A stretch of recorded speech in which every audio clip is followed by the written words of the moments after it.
beide Mannschaften haben heute, glaube ich, schon auch sehr stark Wert gelegt, eine gut organisierte Mannschaft auf dem Platz zu haben und nicht gerade in viele Konter zu laufen.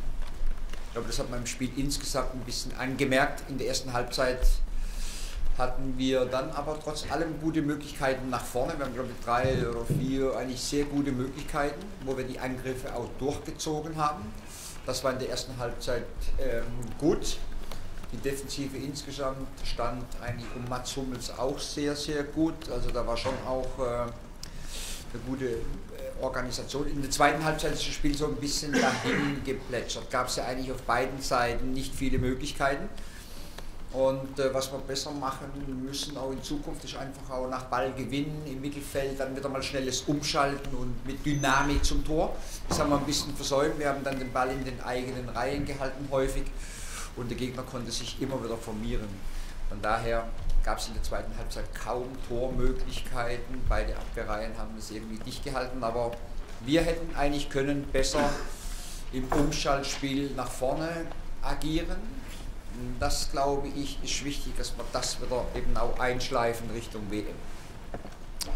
Okay, you didn't win, you didn't lose, so what's the situation? How do you, what's your summary of the game? Well, both teams were very good. Both teams played in a very good defensive manner. There were not a lot of counter-attacks. In the first half, we had some good chances, 3 to 4 really good attacks where we really pulled through the ball.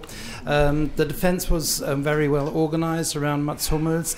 In the second half, there were not a lot of chances. The game kind of just drifted away. We needed to learn to switch faster. We held possession, but then we held that too long, and then England could form their backside again. There weren't really a lot of chances. As I say, we need to learn how to switch maybe a little bit better, and that will do us good for the World Cup. Man hat gemerkt, dass beide Trainer natürlich auch einiges getestet haben, wir sowie die Engländer. Es gab dann einige Wechsel. Von daher war vielleicht so insgesamt dann in der zweiten Halbzeit der Spielfluss auch nicht mehr so vorhanden. And you also noticed that both managers, both head coaches, tried to test their players and bring on a lot of substitutes. So that kind of did affect the flow of play a little bit. Okay, your questions? Any questions? Any questions? Anne Richter. Jesus Özil hat in dieser Mittelfeldkette relativ wenig Möglichkeiten nach vorne gehabt. Hat wenig Möglichkeiten gehabt, nach vorne einzukurbeln. Ist das die beste Rolle, die Sie sich für ihn vorstellen können? Und die andere Frage ist, morgen sind Sie noch einen Tag in London, weil es in der Genauplanung gehört, dass es auch ein bisschen Freizeit und Sightseeing geben wird.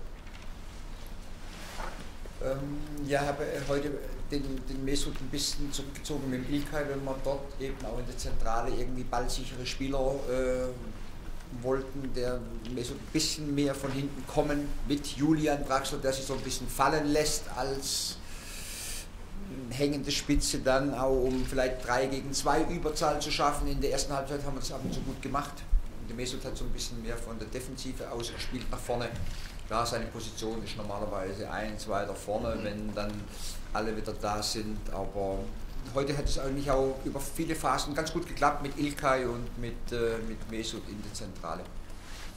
Morgen früh ist normales Training, also ich denke, dass wir morgen mit allen trainieren. Morgen Nachmittag ist eine Aktion geplant, dass wir mit der Mannschaft irgendwie was gemeinsam machen. Bitte? Naja, ja, irgendwie, ich glaube nachmittags 2 Stunden werden wir irgendwie einen Ausflug machen durch London und werden ein bisschen Zeit gemeinsam verbringen. Okay, Mesut Özil played a little bit withdrawn in midfield, and that was the first question. And also, you're going to stay another day in London. Any plans? What you're going to be doing? Yeah, Mesut was drawn back a little bit, so he played a little bit behind. And we had that situation with Draxler, whereby we tried to create a 3-2 advantage situation when we went moving forward. Normally, that worked very well, and it also worked very well with the way that Mesut worked together with Gundogan. As for tomorrow, it's going to be normal training in the morning, and then we're going to do something together with the team in the afternoon, see London, go for a little excursion. Have to see. Frank Hellmann. Ja. Wir haben mit Marcel Heizenberg heute einen Neuling aufgeboten, der aus meiner Sicht sehr dynamisch und sehr mutig auch gespielt hat. Wie haben Sie ihn heute gesehen und können Sie vielleicht fürs Frankreich-Spiel sagen, kommt da wieder die alte 4-2-3-1-Formation zum Vorschein oder sind Sie da noch nicht sicher, wie Sie da spielen wollen? Marcel habe ich gut gesehen, absolut, seine Sache gut gemacht. War sein erstes Spiel nach 2 kurzen Trainingseinheiten vor nahezu 90.000 im Wembley. Das ist natürlich schon auch dann was ganz Besonderes, aber er hat es eigentlich ohne Nervosität gemacht, hat sauber hinten rausgespielt, seine Aufgabe in der Defensive gut erledigt und deswegen war er absolut zufrieden mit ihm, mit seinem Debüt, war sehr ansprechend. Jetzt personell werde ich sicherlich den ein oder anderen Wechsel machen. Das ist klar, ich habe heute auch ganz bewusst mal den Toni Groß geschont und auch das Sammy Khedira geschont, weil die Belastung so ein bisschen zu verteilen, weil viele haben doch auch viele Spiele, wenig Winterpause, manche in den Confed Cup gespielt. Also muss man ein bisschen nach vorne gucken und die Belastung in denen beiden Spielen ein bisschen verteilen. Wie die Grundformation aussieht, weiß nicht, muss ich mich morgen mal mit beschäftigen, auch mit Frankreich. Frankreich spielt ja schon auch, glaube ich, dann schon in der Offensive mit sehr schnellen Leuten, die im Konterspiel sehr gut sind. Also da müssen wir schon auch darauf ein bisschen aufpassen, aber personell wird es einige Wechsel geben. Haltenberg, he made his debut, so what do you think?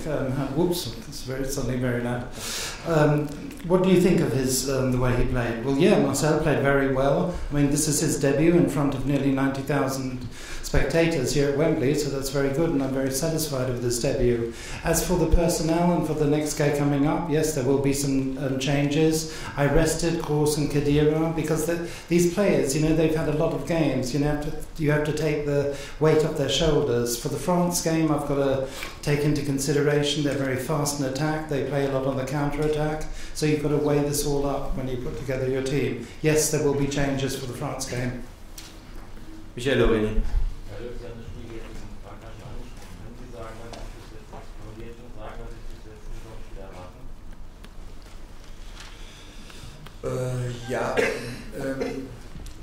Zum einen testen will man einige Spieler mit Sicherheit jetzt sehen, auf welchem Niveau sie sich gerade gegen die Besten irgendwie dann auch, wie sie sich gegen die Besten zeigen. Die beiden Spiele sind so ein bisschen bewusst ausgewählt, weil man in der Qualifikation ja dann Norwegen, Tschechien, Nordirland und so weiter, immer ganz unser Maßstab, sondern England und Frankreich. Und daher ist für mich eigentlich die allerwichtigste Erkenntnis, von einigen Spielern zu sehen, wo sie sich im Moment, auf welchem Level sie sich befinden und wie sie gegen solche Gegner dann eben auch bestehen. Das ist für mich, sagen wir mal so, diese Erkenntnisse einfach auch mitzunehmen, zu gewinnen in dem Spiel, in diesem Jahr noch. Das ist für mich das Wichtigste, steht vielleicht sogar ein bisschen über Ergebnis.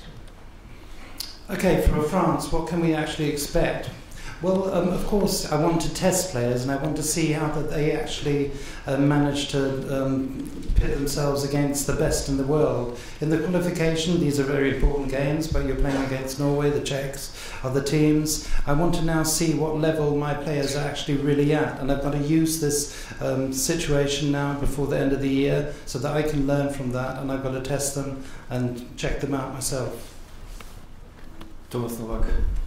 Wissen Sie schon, ob Jerome Boateng spielen können wird? Das war noch fraglich.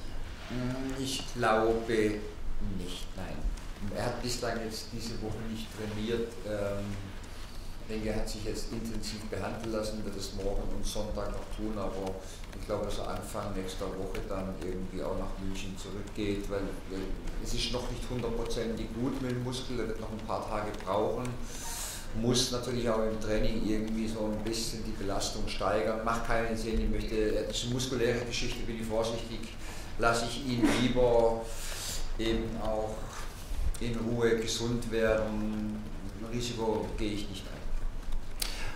Boateng, do you know what the situation with him is? Will he be playing? I don't think so. He's undergoing intensive treatment and I think he's going to be going back to Munich next week. It's a muscular situation and I don't want to in any way kind of force anything that's unnecessary at this stage. Eine Richtung?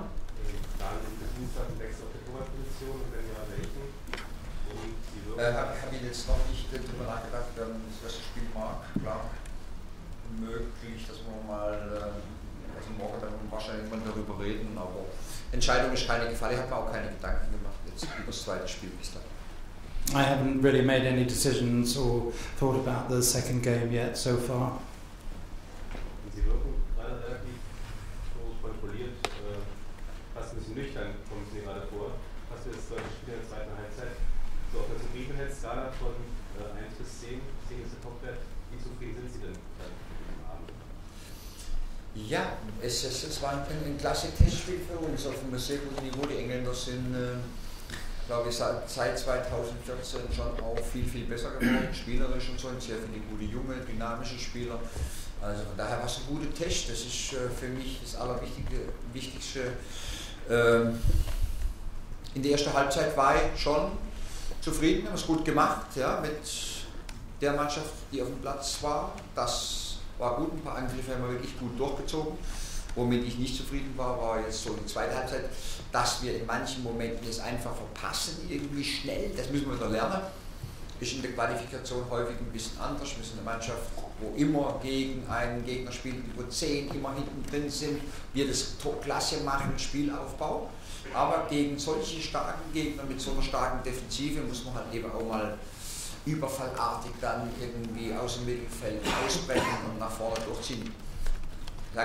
Das ist verbesserungsfähig. Daran muss man im nächsten Jahr konsequent arbeiten. Können wir aber auch noch in der Vorbereitung machen, weil da geht es irgendwie los, immer mal ein paar Wochen zusammen.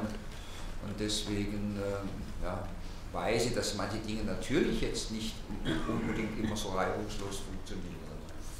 Das lässt mich jetzt emotional nicht hochspringen. Das Spiel war jetzt auch, es gab ja schon Klassiker, England gegen Deutschland, die war schon auch geführt mit einer ganz anderen Emotion, wenn es um wirklich viel ging, mit manchmal strittigen Entscheidungen, mit knappen Ergebnissen, mit unglaublich viel Dingen, die passiert sind. Heute war es jetzt ein bisschen weniger emotional. Es war ein nüchternes Spiel von beiden Mannschaften, kontrolliert, Defensive stark bei beiden Mannschaften gut verteidigt und eben dem Gegner irgendwie versucht, wenig Raum nach vorne zu lassen.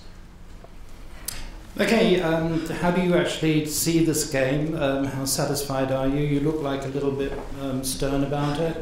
Well, it was a real test. I mean, since 2014, England has improved a lot, and they've got a lot of young, dynamic players that they've added to their team. The first half was very good. We had some very good attacks. I was very happy with that. In the second half, we could have learnt to maybe break a little bit more from midfield and switch play, maybe a little bit better. Sometimes when you're playing in the qualification, you're playing against a team who just have 10 at the back and just park the bus.